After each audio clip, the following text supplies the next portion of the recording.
Hello, welcome to the Craig's Motel. My name's Conan. Today, we are going to look at a new synth in the Akai MPC. It's called the IONA or IONA, depending on how you want to pronounce it. It's an emulation of the Roland SH101. Let's jump in.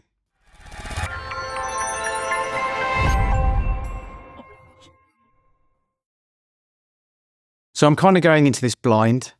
I know my way around an SH101 because I owned one for many years.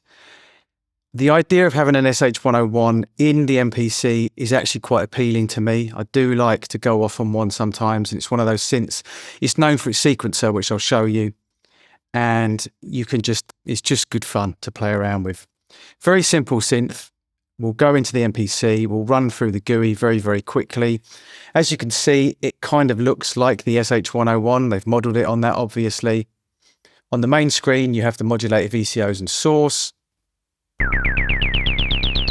Now, I've immediately switched it to a preset called Old School Acid because I just think that's probably going to be the best way to show it. But you can flick through. There's a bunch of really, really cool presets. If you don't really know very much about synthesis, I'm not a massive expert on synthesis. I kind of understand it at a, I would say, intermediate level. So we'll use Old School Acids today just to demonstrate it. Just quickly, you have a settings here where you can change the color, which is cool. I'll stick with the original gray. Come out of settings. So going through the GUI quickly, like I said, you have a mod VCO screen, you have a VCO and envelope screen. So this is where you do all your cutoff and resonance and your ADSR work. You have the sequencer screen, which I'll show you in a second. And then right at the end, you have a bunch of effects. Now, if you want to actually see the effects, you have to have them switched on, and then you can use this to flick through the effects. Nice and simple. I like the fact that Akai have stuck with it being nice and simple. All good. We like it. But let's keep those off for the moment.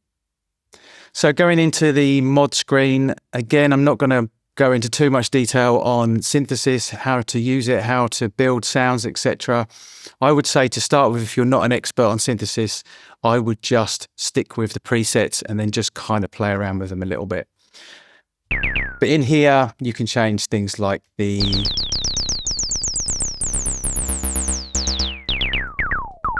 octaves, etc. The pulse and width you can change, the LFO you can change, and here as well with the sub.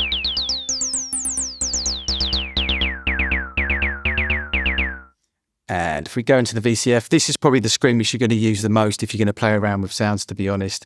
And here you can use the Q links to move it around.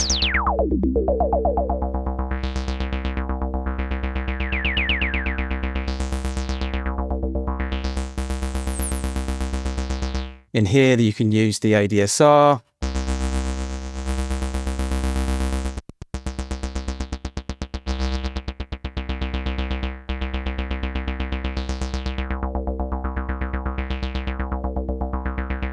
Great fun. And then, like I said, in the effects section, you can play around with the sounds.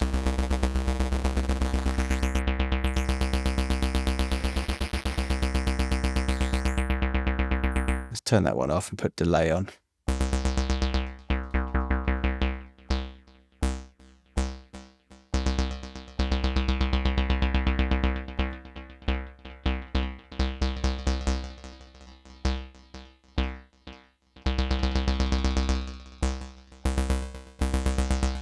So fairly standard, maybe add a little bit of reverb. It's all fairly standard here. You can see you've got the mix knob, EQ as well. So it's nice that you've got the ability to be able to add effects actually in the synth rather than fill up your slots on your chain. So that's really, really handy. I like that. Let's turn the EQ off. We'll leave the delay on. So really, the SH101 is all about the sequencer. And I've got to be honest, I had a quick mess around with it before I started the video, and it's actually pretty good. It's actually quite fun, quite simple, quite straightforward. But I can't really find any manual or anything anywhere. I mean, correct me if I'm wrong, and please do actually link it below in the comments if there is a manual somewhere. But I didn't have a really in-depth look. But it is quite often the case with the synths and the plugins for Air, in Music, Akai. They don't tend to offer very much instructions on it. And if you don't know your way around arpeggios and sequencers and stuff like that, it can be a little bit daunting. But I'll just run through very quickly what you can do with it. Basically, you have steps here, and you can choose how many steps you want here. So you can see if I increase this, it's going to increase the amount of steps. So you can go up to 16 here. But if you look across the top, you can actually go all the way up to 128. And if you watch as I bring the steps up, you'll see this go further and further up. So if you want to go like super in depth, I mean, you're going to be crazy in depth if you do that. But we'll stick with 16 for now. There we go. So 16 steps on there. And when you actually hold a note, for instance, or a pad, this is going to be a really basic instructions on how to use the sequencer. There's a lot more to it, trust me, and there will be people out there that know a lot more about it than I do. But from a very basic level, if we want that old school acid type sort of thing, that's what we'll go for today. So here you can change down, up and down and up. And these are octaves. So if I go to 2, it's going to go up.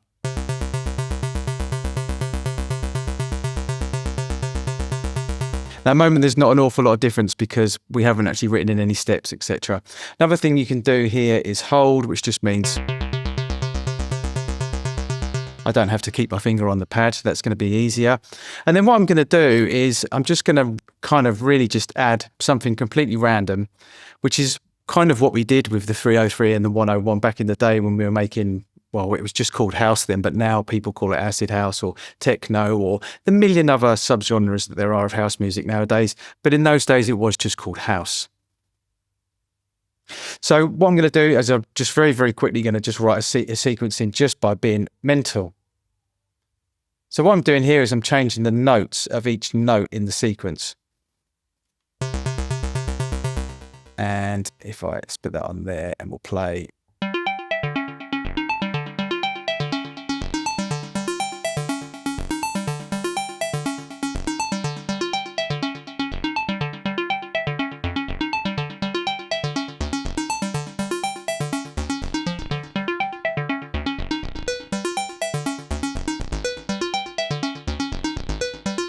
So you can basically just play around with that as much as you like. I mean, with acid, we didn't really care about whether things were in key or anything. We just literally just used to play around until we found something that we liked and then just recorded it with a 909, 808 or a 606 or whatever drum beat we had at the time.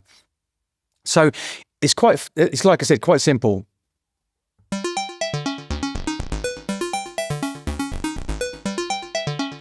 What you can also do here as well is you can take out the steps by hitting along the bottom here. So now what it's going to do is going to miss out each, it's going to hit a step, then miss a step, hit a step, miss a step.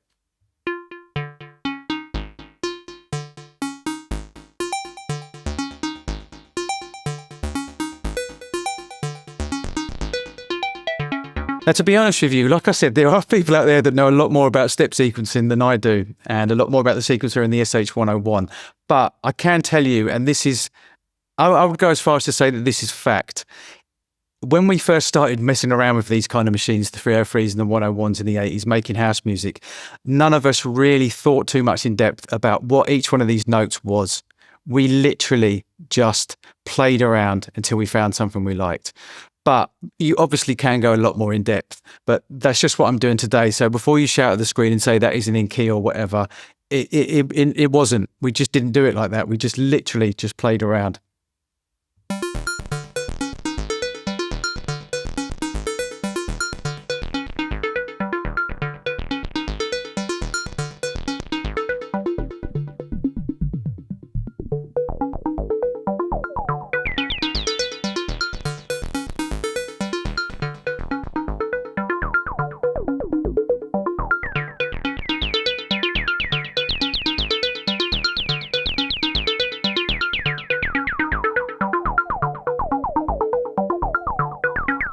Okay, so what we'll do is we will just do a quick drum beat. I'm using my SP1200 tape 909, which is available for free. If you check that out, I will link it. And what we'll do is we'll just make a quick drum beat and then we'll play around.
So you literally could have hours and hours of fun just doing that. And that is literally what I used to do in the mid to late 80s with a 909 and a 101 or a 303. Just sit there for hours, just moving the cutoff and resonance button up and down, maybe messing with the ADSR a little bit, maybe changing some of the notes on the sequencer.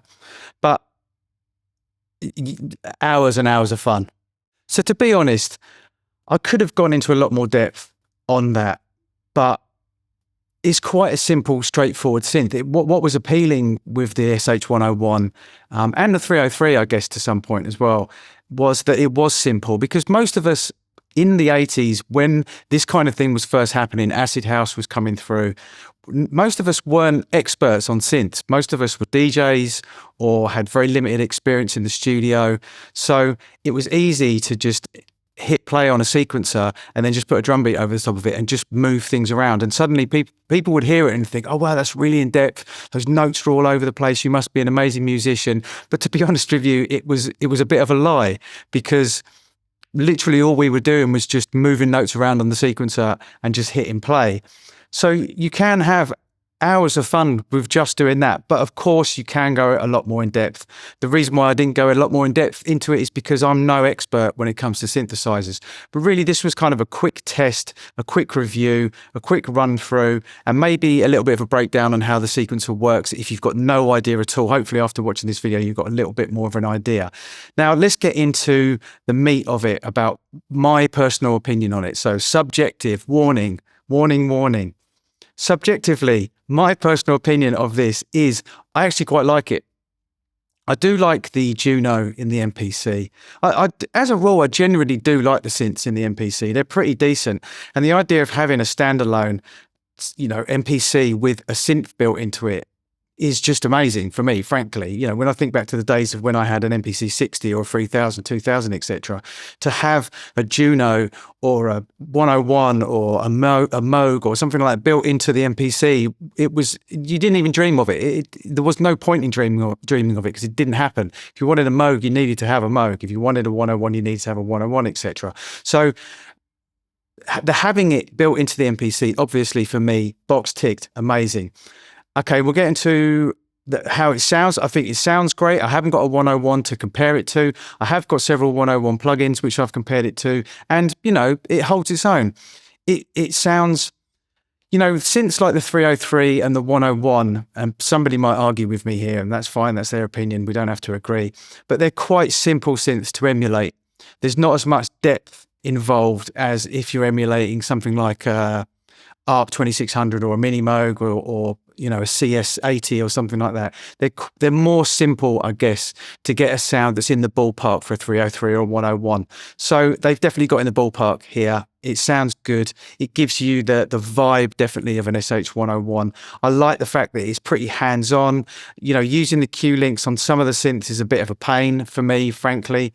But with the 101 emulation here, it's nice and straightforward. It's nice and easy to use. It's nice hands-on. Just grabbing hold of that cut-off and resonance so you can pull that phase, you know, all that kind of stuff anyway.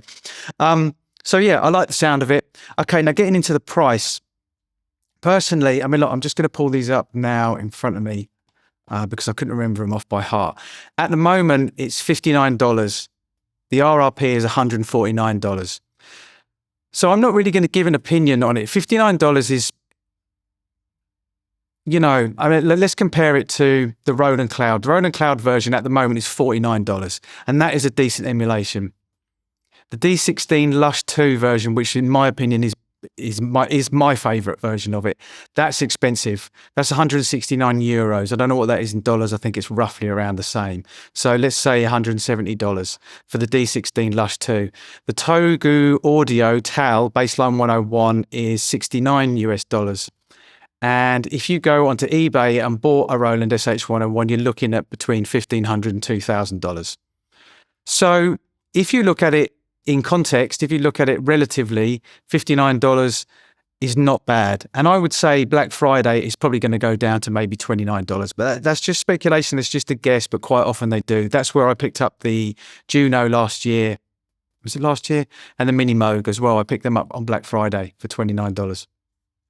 Did I say Black Friday? Black Friday, yeah. So if you look at it relative to the other ones, like I said, Roland Cloud at the moment is $50, but it does RRP at $99. The Lush 2 is expensive at $170. Tau is $69, and a real one is a ridiculous amount of dollars. Do you know what? Right, this is no joke. In 1988, I found an SH101 in a second-hand shop in the UK in Essex, where I was brought up. And I paid 50 quid for it, which was expensive, to be honest. 50 quid for a second-hand synth that no one was really that into. But, you know, I knew what it did, and I was aware that a lot of producers were using them. So actually 50 quid, thinking about it, in terms of that, was actually pretty decent. About a couple of years later, I was really into making underground house using just sample-based stuff and sample-based hip-hop. And I took that SH101 synth, this makes me cry now, and I threw it away. I binned it. I just chucked it out. I thought, I've got no use for that whatsoever. It's an acidy thing. No one makes acid house anymore. And that was the case in about 91, 92. It had played out. You know, if you made acid house, people just looked at you and were just like, oh, what are you doing? So people were making deep house and stuff then, and techno and stuff like that, I guess, was still going, but even they weren't really using 101s, to be honest. They'd advanced and gone into other stuff, and it was becoming very, very sample based. And yeah, I threw it out. I binned it. And I just looked on eBay when I was doing the research, and I'm seeing them now in not very good condition, some of them for $1,500, some up to $2,000, which is ridiculous. Now, obviously, there are companies that make emulations. Behringer do it, and they're not as expensive. So, but overall, the price, okay, yeah, so let's give an opinion on it. I guess $59 is not bad, but it'll probably go down, and I would say wait until Black Friday. Akai's probably not going to like me for saying that, but I don't care. So thanks for watching. This is the Craig's Motel. My name's Conan. Till next time.